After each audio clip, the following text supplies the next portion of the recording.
Hello, what's up mga ka-idol? Bagong adlaw, bagong video na sa ta mga ka-idol. So karon og baguhan pa mo sa akong YouTube channel, please subscribe and click the notification bell para maging updated po kayo sa mga bago kong video.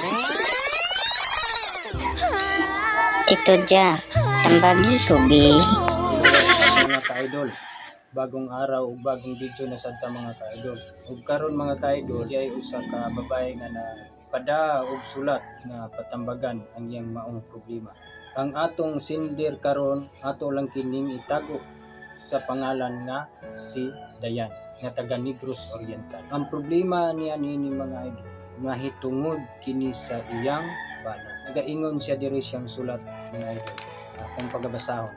Dear Tito Jack, maayong adlaw kanimo diha. Ako di ay si Dayan, hingkod ang pangidaron minyo apan dili asawa. Adunay duha ka mga anak. Ang akong problema Tito Jack, kabahin kini sa akong ka-live-in partner nga babaero tayo. Sa una Tito Jack, nga uyabay kami kiring ug lab kaayo ko niya. Bisag langaw lang ang batog sa ako iya jud nang abugo. Ingon anak ko niya kala. Sana all. Ug karon nga aduna na kami duha ka mga anak, kalitra kaayo siyang nausab Tito Jack. Labi na sa panahon sa kagabihon, dili na jud ko niya lingion. Nga unta wala man ko'y pagkulang kaniya ug unsa ang iyang ihangyo sa ako man untang siyang pagatugutan ug wala man jud ko'y balibad kung siya na ang mo hangyo sa ako kay love man sad nako siya. Nagduha na ka tugig Tito Jack nga wala nako niya tandugan. Feel nako gilumutan na jud ni ang ako. Paano masabi? Kay magduha na ka tuig wala na jud ni handusi sa ako ang pamilya. Ano? Handusi? Ug nagduda na jud ko Tito Jack nga aduna na jud ni siya'y laing babae. Bisan gani ug magkuyog ni magpanglingi padyod na siya sa mga puti ug pa ug nag panilap pa jud. Oh my God! Wow! Ug adunay usa ka bisis Tito Jack nga ako na jud siyang nakit-an nga adunay babae nga kauban nga wala jud ko kailan ni adtong bayhan. Ug pag-uli niya sa balay akong gipangutana ug kinsa tong bayhana ang iyang gikauban. Wala jud ko niya tubaga. Gusto nako siyang bugnuon Tito Jack apan dili nako kaya kay love kaayo nako siya. Sana all. Unsay akong buhaton ani Tito Jack nga mura na lang man ko og mid sa among duha ka mga anak. Muuli siya sa balay, binlan lang intawon ko niya og labunon nga napuno sa lipstick. Sakit kaayo sa dughan Tito Jack nga kalit lang kaayo siyang nausab nga unta love man kaayo ko niya sa una. Palihog tambagi ko dear Tito Jack ang nagpadangat sa maong sulat. Tito Ja, tambagi ko bi. Ug mayong buntag sa dinha sa taga Negros Oriental. So salamat kay Dayan sa imong pagpadangat sa maong sulat.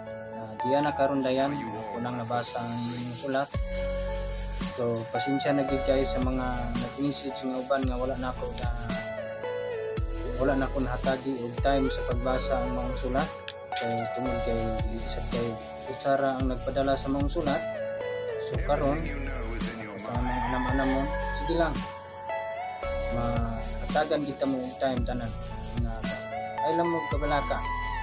Ako na mabasa na ko ng tanan ng sulat mo. Kailangan sad kayo nga unahon ta mo naasay na kauna. Ako na ning gipanglista, ako na ning gipanghanay daan ng inyong mga sulat. So ako na lang ni siya nga pagabasahon niya usa-usa pag may time, diba? So akong usbo no, mayong buntag kanimo din dayan no. Salamat sa pagpadangat nimo sa mga sulat. So sa imong sulat nagaingon ka na nagproblema ka about sa imong bana. Nagaingon diri sa imong sulat, minyo ka apan dili asawa. So dimura ni siyang kalibin partner ang mga lalaki. So nagaingon pag ka diri ng imuhang kalibin partner babaero kayo. So mo ni karon ang imong problema karon dayan no, atong pagkatambagan. So kay naama mo duha ka mga anak no, kasi gituan ay lalaki ba na mga anak, hindi mo namin sindiri sa imong sulat kay wala na kayo duha ka mga anak. Ang imuhang bana babaero kayo, chicks boy kayo. So ang ako lang ikatambag kanimo dayan no, dili man mo kasado sa maong lalaki kung di nimo kaya nga inana kagipakita naman kaniya nga aduna si kuyog-kuyog ng babae. So sakit man gid na bisan kinsa no, sakit man gid na bisan kami si gani mga lalaki makakita siguro niya ang amo ang asawa siguro adunay kakuyog-kuyog sa ibang lalaki, siguro masakitan sa mi. So nakasabot ko sa imong sitwasyon karon dayan na pakit-on lang ka sa imong bana nga aduna kuyog nga babae. So naana na nimo ang desisyon dayan. Ayaw ipasulabi ang imong gugma dito sa iyaha. Ayaw ipasulabi nga dako kay kag gugma sa iyaha. Huna-hunaa nga sa inyong kaminyoon siya ang naguba. Sa inyong pagpuyo siya ang naguba. Tarong man kaniya, binuutan man kaniya, wala man ka nagbuhat og dautan sa iya ha. Siya man mo nagbuhat og dautan, naana na nimo ang desisyon. Naana na nimo ang desisyon kay duma man gud may duha ka. Di ba? Kung kana kay iyan ang gibuhat nga relasyon siya og laing babae, siguro mahupas na siguro na iyang gugma diya sa inyo. So na sa imo ang desisyon tungod kay butang pa diri sa imong sulat na mura na lang ka og lead sa imong duha ka anak. Inikuli sa imong bana, magdala pa siya og magbilin lang siya og labhonon nga napuno pa sa lipstick sa babae. So insulto sad na kayo idol dayan, insulto na sad na kayo sa imong kalibin partner. Dili mo ginahimong matawag na nimo sa bana jud kay wala pa man mo makasal. So imo na siyang kalibin partner. Pero luoy sa mga anak. Sa anak ang iyang gibuhat. Kay inyong mga anak-anak idol dayan natiktahan jud sa maong problema. Kaya dili naman ka makapokus sa imong mga anak. Kaya siyempre, maguna-una naman kasi mong hinigugma. Kung samot ng badugay pag-ulit, maguna-una naman ka nga, siguro tuwa na sa doon sa iyang babae rin ng lumulong na. So shout out sa inyo dayan. Ang ako lang yung sulti ni dayan, no? Mura man o wala nakarespetuwa sa inyong bana, sa inyong kalibing partner, nanagin na nimo ang desisyon. Hindi nimo kaya, pwede na gid na nimo siya, pwede sad na nimo siya ilisan. Tungkol kay siya man may naguna-una o ili sa imuha, di ba? Nagpakita man siya sa imuha nga murag dili na kaniya love. Bisan gani sa panahon sa kagabion, di na kaniya pansinon. Nga nakabutang diri sa imuhang sulat, no? Magduha na katuig nga wala kaniya tanduga sa naol. Duha na katuig kaluya pud ni idol dayan.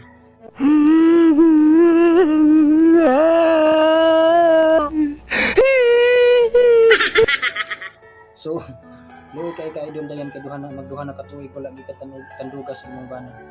So sa kita nga inaana man ang mga sitwasyon kay sa ato agad kinahanglan man gina nato kay man gina taw nagminyo ta nagilibin ta tungod kay nagkinahanglan jud ta sa anak nga mga butang sa mga anak nga mga butang.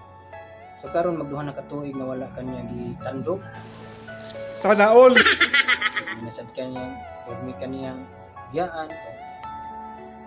lagi na sa jay babae wala sa imong sulti ko wala sa imong nabutang diri sa imong sulat nga nakitaan bigid nimo nga muna halok sila o kisti sila na ang imo diri nabutang sa imong sulat ay dayan nakita na gid nimo ang kalipat nga aduna kapuyo sakit gid kay na sa dugang idol dayan ang gibuhat sa imong kalipat niya kay ipakita kanya aduna siya babae. So